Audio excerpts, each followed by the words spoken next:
Hi குட்டீஸ், எல்லாரும் எப்படி இருக்கீங்க? எல்லாரும் எக்ஸாம்லாம் எப்படி எழுதிருக்கீங்க? படிச்சுட்ருக்கீங்களா? ஓகே. இப்போ வந்து நம்ம என்ன பார்க்க போகிறோம் அப்படின்னா, செகண்ட் ரோமால ராஷ்டிர பாஷால செகண்ட் பேப்பரில் ஓகேங்களா, லீடர்ஸோட ஜீவன் இருக்கும், அவங்களோட லைஃப் ஹிஸ்ட்ரி இருக்கும். அவங்கள வந்து அதில் வந்து பார்க்க போகிறோம். இது வந்து செகண்ட் பேப்பரில் செகண்ட் ரோமனாக வரும். ஓகேங்களா. இதில் மொத்தம் 7 நேஷனல் லீடர்ஸ் நேம்ஸ் இருக்கும். ஓகேங்களா. ஃபஸ்ட்டு இப்போ நம்ம யாரை பார்க்க போகிறோம்னா, பண்டித் மதன் மோகன் வால்மீகி ஜீவனிகா சாரன்ஸா லிக்கிய பண்டித் மதன் மோகன் வால்வி அப்படிங்கிறோட லைஃப் ஹிஸ்ட்ரி தான் பார்க்க போகிறோம். ஓகேங்களா. இதில் வந்து அவரோடது பெருசாக இருக்கும். அதில் வந்து சாரன்ஸா ஷார்ட் அவுட் பண்ணி நம்ம எஸ்ஸே எழுதுறோம்னா அந்த எஸ்ஸே மட்டும் என்னங்கிறத பார்க்க போகிறோம். पंडित मदन मोहन मालवी बड़े ही धार्मिक त्यागी देशभक्त और विद्या प्रेमी थे. பண்டித் மதன் மோகன் வந்து ரொம்ப வந்து ரிலீஜியன் உள்ள பர்சன், சாக்ரிஃபைஸ் பண்ணுறாரு, தேசபக்தி உள்ளவர், நல்லா அறிவாளியும் கூடவே. ஹிந்து தர்ம அவர் ஹிந்து சன்ஸ்கிருதிக்கா பகுத் படே சமர்த்தக் அவர் போஷக்தே. அவர் ஹிந்து தர்மத்தை வந்து நல்லா ஃபாலோ பண்ணுறவர், ஹிந்துவோட கல்ச்சர்ஸு அதை வந்து ரொம்ப வந்து சமர்த்தக்கா போஷக் மெயின்டைன் பண்ணணும் அப்படின்னு நினைக்கிறவர். ஆதாஷ் புருஷ் ரொம்ப மரியாதை உள்ள மனுஷன். வினம்ர அவர் பகவான் சே சச்சே பக்தத்தே. ரொம்ப மரியாதை உணர்வு, மற்றவங்களுக்கும் ரெஸ்பெக்ட் கொடுக்குறவர், பகவான் மேலே ரொம்ப பக்தியாக இருக்கிறவர். வே ஹிந்து தர்மக்கே கட்டர் சமர்த்தக் ஹோனே பர் பி விபினன் தர்மோக்கே பதி ஆதார்த்தே. ஒரு சிலர் இருப்பாங்க, அவங்களோட ரிலீஜியன்ஸ் தான் ரொம்ப பெருசுன்னு நினைப்பாங்க. நினச்சது மட்டும் இல்லாமல் அதை ஃபாலோ பண்ணுவாங்க. அட் த சேம் டைம் மற்ற ரிலீஜியன்ஸ்க்கு வந்து ரெஸ்பெக்ட் கொடுக்கவே மாட்டாங்க. ஆனால் இவர் வந்து அந்த மாதிரி கிடையாது. ஹிந்து ரிலீஜியன்ஸை வந்து ரொம்ப ரெஸ்பெக்ட் பண்ணுவார், ஃபாலோ பண்ணுவார். மற்ற ரிலீஜியன்ஸ் மொப்பியாதே அதே மாதிரி ரெஸ்பெக்ட் பண்ணுவார். அதுதான் இவர்கிட்ட உள்ள ரொம்ப ப்ளஸ்ஸு. पंडित मदन मोहन मालवी का जन्म 1861 में प्रयाग में हुआ था. அவரோட டேட் ஆஃப் எப்போ பிறந்தார் அப்படின்னா 1861 பிரயாக் அப்படிங்கிற இடத்துல பிறந்தார். பிரயாக் எங்கே இருக்குன்னா காசி பக்கத்தில் இருக்குது, அங்கே தான் அவர் பிறந்தார். உன்கே பிதாக்கா நாம் வரஜ்நாத் தா. அவரோட அப்பா பேர் வரஜ்நாத்.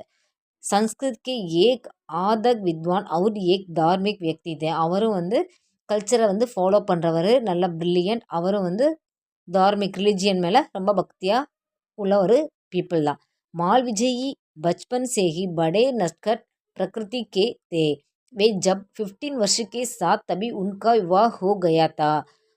அவர் வந்து குழந்தையிலே வந்து ரொம்ப பிரில்லியண்ட்டானவர், ரொம்ப அறிவாளி. 15 வயசுலலாம் அவருக்கு வந்து கல்யாணம் ஆயிடுச்சு.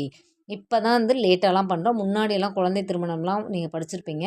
அந்த மாதிரி அவருக்கும் வந்து அவரோட ஸ்டேஜில் இவர் வந்து நம்மளுக்கு சுதந்திரம் பிறக்கிறதுக்கு நமக்கு சுதந்திரம் கிடைக்கிறதுக்கு முன்னாடியே இவரோட லைஃப்லாம் வந்து முடிஞ்சது. அப்போ அதுக்கு முன்னாடியே இவர் இறந்துட்டார். ஸோ அப்போ வந்து குழந்தை திருமணத்தில் வந்து இவருக்கு 15 வயசுலலாம் கல்யாணம் ஆயிடுச்சு.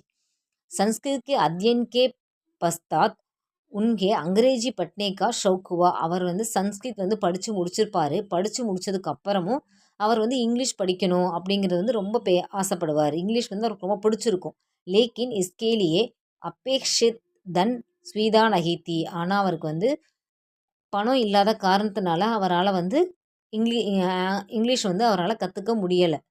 ஆகிர் உன்கி मांग ने अपने हाथ के गड़े बेचकर माल विजयी की इच्छा पूरी की. ஆனால் அவங்களோட அம்மா என்ன பண்ணுவாங்க அப்படின்னா, அவங்க கையில் வளையல் போட்டிருப்பாங்க, அந்த வளையலை விற்று அவங்கள வந்து இங்கிலீஷ் வந்து படிக்க வச்சுருப்பாங்க. 18 वर्ष की में माल विजयी ने 10वीं परीक्षा पास कर ली. அவர் வந்து அவரோட 18 வயசில் வந்து 10th வந்து பாஸ் பண்ணியிருப்பார். இப்போ தான் வந்து சீக்கிரம் ஸ்கூலுக்கு போகிறோம், எல்லாமே பண்ணுறோம். 15 இயர்ஸ்லாம் கம்ப்ளீட் பண்ணுறோம். அப்போல்லாம் வந்து லேட்டாக தான் ஸ்கூலுக்கு போவாங்க குழந்தைங்கள்லாம். ஸோ அவர் வந்து 10th வந்து 18 வயசில் பாஸ் பண்ணார். அப்போ வந்து 10த்தோடு முடிஞ்சது. 11th 12thலாம் அப்போ கிடையாது. அதுக்கப்புறம் தான் பியூசின்னு 11th வரைக்கும் வந்தது. அதுக்கப்புறம் தான் 12th வந்தது. அப்போல்லாம் 10th முடிச்சிட்டாவே டேரெக்டாக காலேஜ் போக ஆரம்பிச்சிருவாங்க. ஸோ அதே மாதிரி தான் அவரும் வந்து காலேஜ் போக ஆரம்பிக்கிறார். காலேஜ் கி படாயி கே பாத் உன்ஹோனே உசி ஸ்கூல் மே நௌக்கரி கர்லி. அப்போ வந்து காலேஜ் வந்து படிக்கிறாரு. படித்து முடிச்சுட்டு அவர் எந்த ஸ்கூலில் படித்தாரோ அதே ஸ்கூல்லையே வேலைக்கு ஜாயின் பண்ணுறாரு. वकालत की परीक्षा पास कर लेने के पश्चात वे प्रयाग में वकालत करने लगे. அதுக்கப்புறம் அட்வொகேட் படிக்கிறாரு. அட்வொகேட் படித்து முடிச்சுட்டு அவர் பிறந்த ஊரான பிரயாக்லேயே வந்து ப்ராக்டிஸ் பண்ண ஆரம்பிக்கிறாரு.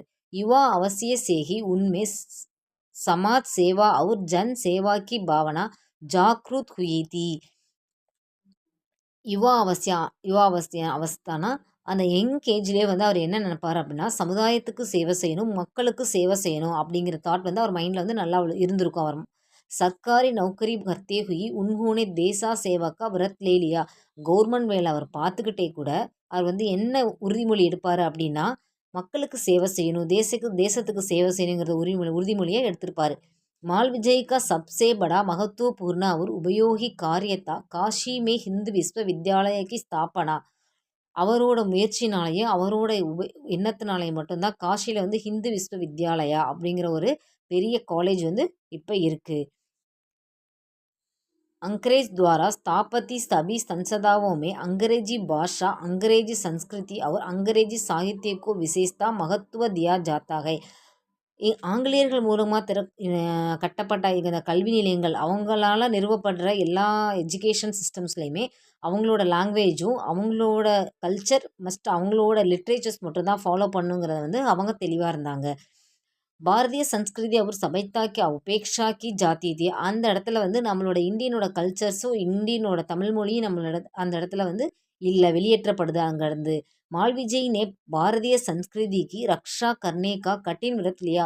அவர் வந்து அப்போ நினைக்கிறாரு, நம்மளோட கல்ச்சர்ஸ் நம்மளோட லாங்குவேஜ் வந்து நம்ம பாதுகாக்கணும் அப்படிங்கிற உறுதிமொழியை வந்து கடுமையான உறுதிமொழியை வந்து எடுக்கிறாரு. இஸ்கே பரிணாம் ஸ்வரூப் இவரோட இந்த பெரிய இந்த முயற்சினால் மட்டும்தான் உன்ஹோனே காசி மே சன் 1960 மே ஹிந்து விஸ்வவித்யாலயக்கு ஸ்தாபனா ஆக்கி. 1960 வந்து ஹிந்து விஸ்வவித்யாலயா அப்படிங்கிற காலேஜ் வந்து நிறுவப்படுது. இவரோட முயற்சினால் மட்டும்தான் இது வந்து நடந்தது. ஹிந்து விஸ்வவித்யாலயா பாரத் கி சப்சே படி சன்ஸ்தா ஹை, பெரிய இன்ஸ்டியூட். இதில் வந்து என்னென்ன இருக்குது அப்படின்னா கலா, விஞ்ஞானம், டாக்டர், இன்ஜினியரிங் ஆதி சபி விஷயோக்கி படாயி ஹோதி. இங்கே எல்லாமே நம்ம படிச்சுக்கலாம். सारे भारतवर्ष के और विदेशी के सभी छात्रा यहाँ आकर शिक्षा का प्राप्त करते हैं. இங்கே வந்து இந்தியன் ஸ்டூடெண்ட்ஸ் மட்டும் இல்லாமல் ஃபாரின்லேருந்துமே இங்கே வந்து ஸ்டூடெண்ட்ஸ் வந்து படிக்கிறாங்க. மால்விஜயி சன் 1886 में காங்கிரஸ் கே சாதாரண சச்சை பனே. இப்போ தான் வந்து நிறைய பொலிட்டிக்கல்லாம் இருக்குது, பொலிட்டிக்கல் கட்சி வந்து நிறைய இருக்குது. அது ஆனால் வந்து அப்போ வந்து மெயினாக என்ன இருந்ததுன்னா, அப்போ வந்து காங்கிரஸ் மட்டும்தான் மெயினாக இருக்கும். அதில் வந்து காங்கிரஸில் வந்து அவர் வந்து 1886 வந்து சாதாரண மெம்பராக தான் ஜாயின் பண்ணுறாரு. சச்சைனா மெம்பர், சாதாரண மெம்பராக ஜாயின் பண்ணுறாரு. सन 1908 में वे लाहौर में कांग्रेस अधिवेशन के சபாபதி பனே.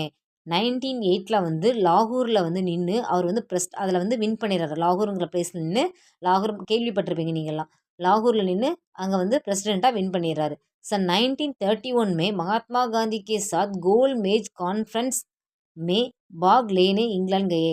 1931 ரவுண்ட் டேபிள் கான்ஃபரன்ஸ் வந்து நம்ம சோஷியலில் கண்டிப்பாக எல்லாருமே படிச்சிருப்பீங்க. அந்த ரவுண்ட் டேபிள் கான்ஃபரன்ஸில் வந்து 1931 வந்து மகாத்மா காந்தியோட இவர் வந்து இருக்கார். वे धार्मिक बातों में पूर्ण विचारों के समर्थक होने पर भी हरिजनों के प्रति बहुत आदर थे. அவர் வந்து அவரோட கல்ச்சர், அந்த இந்தியன் கல்ச்சரில் வந்து இந்திய கல்ச்சர் நம்ம ஃபாலோ பண்ணுறதுல வந்து என்னென்னா, ஹரிஜனா புவர் பீப்புள்ஸ், வறுமை கோட்டு கீழ் உள்ளவங்க எல்லாருமே வந்து அவங்களையும் ரெஸ்பெக்ட் பண்ணணும், அவங்களும் நம்ம இந்தியனோட கல்ச்சர்ஸை ஃபாலோ பண்ணணும்னு நினச்சாரு. மால்விஜயி அஜாத் சுத்ருத், அவர் வந்து சுதந்திரமான எல்லாருக்குமே ஃப்ரீடம்ஸ் கொடுக்கக்கூடிய ஒரு பீப்புள். உன்கே விரோதி பி உன்கி நிந்தா நகி கர்த்தது, அவரோட எனிமீஸ் கூட வந்து அவர் வந்து தப்பாக எதுவுமே சொல்ல மாட்டாங்க. சதா பிரிய பச்சன் போல்லாம் सबसे प्रेम करना और सबको कष्टों को सहानुभूति के साथ समझाना उनका स्वभाव था. எப்போவுமே எல்லாத்தையுமே அன்பாக பேசுவார், பிரியமாக நடந்துக்குவார். இந்த எந்த ஒரு கடினமான ஒரு சுச்சுவேஷனில் கூட, ஒரு கோவமாக டென்ஷனாக இருக்கிற ஒரு சுச்சுவேஷனில் கூட மற்றவங்கள வந்து கஷ்டப்படுத்த மாட்டார். அப்போவுமே அனுசரணையாக அன்பாக தான் எல்லார்ட்டையுமே பேசுவார். உன்கி சமாசாலித் ஆஷிம்கை, நல்ல ஒரு கேரக்டர். தேசா கே ராஷ்டிரிய நேதாவோமி மால்விஜய் கா ஸ்தான் பகுத் ஊஞ்சா ஹை. தேசத்தில் வந்து நேஷ்னல் லீடர்ஸில் வந்து மால்விஜயோட பிளேசஸ் வந்து ரொம்ப முக்கியமான, இவரோட பிளேஸ் வந்து ரொம்ப முக்கியமானது. सभी वर्गों और दलों के लोग समान रूप से उनका आदर करते हैं. பூவராக இருக்கிறவங்களும் சரி, ரிச் பீப்புள்ஸாக இருந்தாலும் சரி, யாராக இருந்தாலுமே வந்து அவருக்கு வந்து மரியாதை கொடுப்பாங்க. ஏன்னா அவர் வந்து அந்த மாதிரி நடந்திருப்பார். ஆப்போசிட் டீம் அவங்கள வந்து நம்ம இது பண்ணணுங்கிறதுக்காக எந்த மாதிரி எதுவுமே தப்பாக எதுவுமே பேச மாட்டார். இப்போ உள்ள லீடர்ஸ்லாம் எப்படி பேசுகிறாங்க, அந்த மாதிரிலாம் அந்த மாதிரி ஆப்போசிட் டீம்ங்கிறதுக்காக தப்பாக பேசுகிறது, லீடர்ஸ் அந்த மாதிரிலாம் பேசுகிறது எதுவுமே பண்ண மாட்டார். அதனால் ஆப்போசிட் டீமாக இருந்தால் கூட, லீடர்ஸ் இருந்தால் கூட அவர் வந்து ரெஸ்பெக்ட் பண்ணி தான் பேசுவாங்க. அந்த மாதிரி. सन 1946 में इस महान आत्मा ने अपना शरीर त्याग दिया. इनके मृत्यु से सारे देश में शोक छा गया. भारतीय के मानस में उनकी याद सदा रहेगी. 1946 வந்து அவர் இறந்துடுறாரு. இவரோட இழப்பு வந்து நம்மளோட நாட்டுக்கு வந்து ரொம்ப ஒரு பெரிய இழப்பு தான். இப்போவுமே வந்து பாரதிய மக்களோட மனசுல வந்து அவரோட ஞாபகங்கள் வந்து இருந்துட்டு தான் இருக்கு. இதுதான் இவரோட எஸ்ஸே. இதில வந்து ஷார்ட் அவுட் பண்ணி வேணும்னா, ஷார்ட் அவுட் பண்ணி நான் உங்களுக்கு குடுக்குறேன். ஓகேங்களா? 10 மார்க்ஸ் தான் இந்த எஸ்ஸேக்கு. இவ்வளோ பெருசா எழுதணும்னு அவசியம் கிடையாது. இத ஷார்ட் அவுட் பண்ணி உங்களுக்கு தரேன். அத மட்டும் நீங்க வந்து படிச்சு எழுதுனாவே போதும். ஃபுல்லா எழுதணும்னு அவசியம் கிடையாது. ஓகேங்களா? Thank you.